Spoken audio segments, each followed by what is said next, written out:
My name is Donohoe. I've been with Sunseeker International now for approximately 17 years. And in that time I've done production, worked on production, joined test team around about 06, 07, went my way through test team and then moved into the sales role about 8 years ago.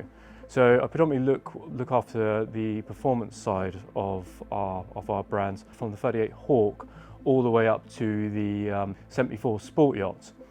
Now, to talk about the Sport Yacht concept and where it kind of originated from, if you look back at the original Predators back in the 90s, the concept of a Predator was moving from an open sports boat and into a semi-enclosed sports boat, which predominantly made the Sunseeker name and brand. If we look at the original Hawks, the Tomahawks, back in the 80s, some real iconic sports boats there. The Predator was originally formed to enclose and encapsulate the cockpit to sort of make it a bit more weatherproof and give you sort of a bit more of an indoor space, but a slightly shorter sort of deck saloon area.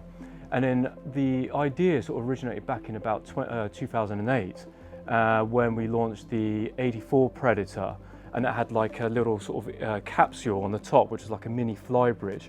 And on that flybridge there was an option that you could have a helm console with from memory, it was like a little sunbathing area. And then that evolved into the 92 Predator. And again, that had like a little capsule on the back end of the boat, which had a console and a little sun pad.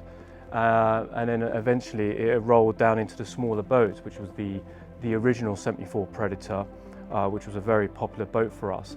But that was slightly different. Now that was an option. So what happened was you still kept the original Predator profile of the boat, and then basically they had like a capsule that went on top. So you lost the sunroof, and they had like this capsule that went on top, and that gave you a helm and a very small driving area. And what they did, and what we found that formed, was kind of not so much for a social element, but another area that you could drive the boat, so you could have the wind through your hair. But it gave you that ability to have a different driving position. It gave you also another place to be in a viewing area, an observation area to manoeuvre the boat sensibly. And again, that was brought down to the 64 Predator, but back then it was just called a Predator with a flybridge. What that did, that led into the 68 Predator. And the 68 Predator that we launched in 2013 was that we had this beautiful looking, sleek looking boat which had the traditional Predator lines. And then we went into the 68 Sport Yacht variant. Now the Sport Yacht variant kind of moved on from the original 64 and the 72 and the 84 and the 92 and went into more of a mini flybridge, which is kind of what we saw on a Manhattan. The original footprint of a 68 Sport Yacht had the same volume flybridge as a 52 Manhattan. So you still retain the social seating element, you still retain the forward seating element on the observation and in terms of the actual helm position. But what it did do, it changed the look of the boat. And we used to have a lot of clients who were looking to buy a Predator boat and liked the sleekness of it, but weren't necessarily sure about having the full fly element. And although it was very popular and we did extremely well with it, there was some concern whether we had kind of gone too far and we had this sort of hybrid boat. Now let's look at what a sport yacht actually is. A sport yacht today is a boat that still retains, in an ideal world, the sleekness of a Predator. So that low profile look, that aggressive look of what a Predator is. It's very cool, very modern looking, almost looks like a fighter jet on the water. A boat that looks like it's doing 50 knots just sat there. And for us, it's very iconic in terms of its look and its usage.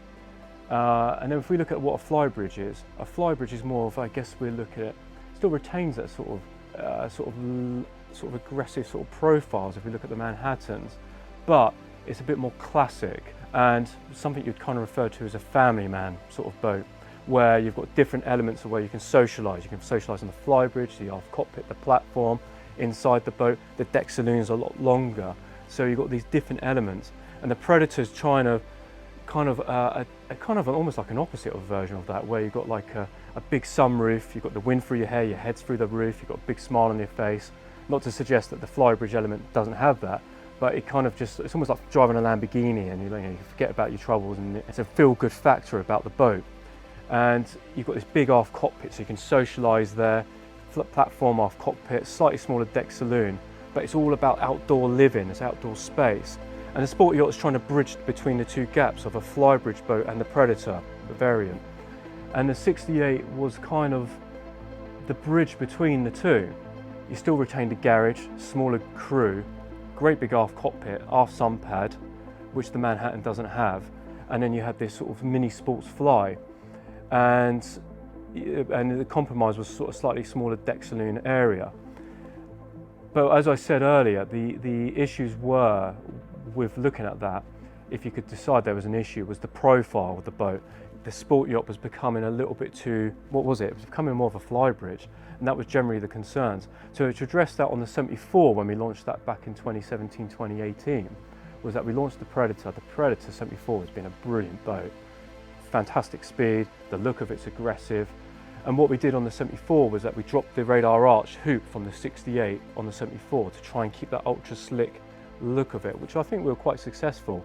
We made the wet bar an option, something we didn't do on the 68, to try and keep that profile as low down as possible and trying to retain our lines, which I think was done to some degree of success. But to try and be a real true Predator style looking boat, the 65 is something different. This boat, we're going to call it the Sky Helm, and it's almost going back to our original roots, almost, I guess, back to the future.